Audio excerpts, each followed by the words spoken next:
Some people are actually interested in the strategies, the behind the scenes of a political campaign. Others have zero interest whatsoever, and I completely understand that.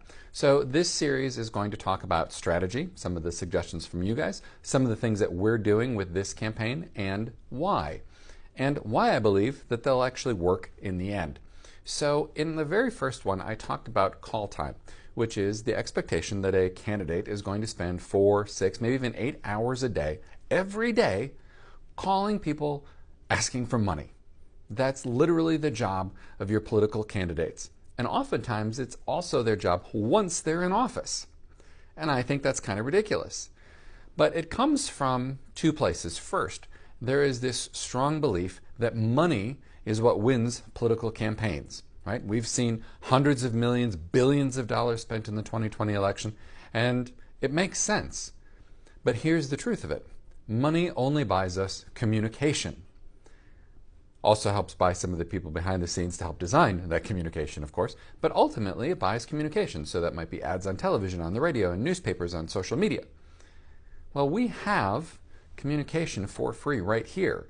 I did a video just a few days ago that has gotten 450,000 views over the course of about a week and a half, and it cost me nothing. It costs you nothing. So do we need donations? Of course we do. But here's where they really go, to a certain extent, to what they're driven by, and that is political consultants. So political consultants that a campaign would hire are partisan, right? They're Democrat or conservative, Green Party, whatever it might be. Because that makes sense. You want people working for you that generally agree with you.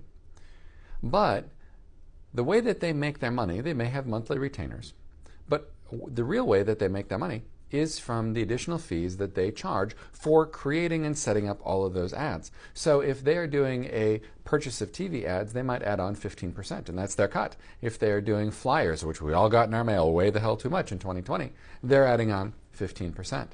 That's where they make their money. And so with this race, I decided not to hire political consultants. Instead, I hired marketing consultants. Do they agree with me philosophically? Of course, but they're not strongly partisan. They're not coming from a political partisan point of view, and that happens for both parties. It's not just a Democrat thing. And in the next video, I'm going to tell you a story about the political partisanship and why consultants can really, quite frankly, skew how we as politicians run our race, and that I don't think is beneficial for you, the voters. So that's the next thing I'll talk about. Money, maybe not as important as you think it is. Philosophy, incredibly important. Join me for that one.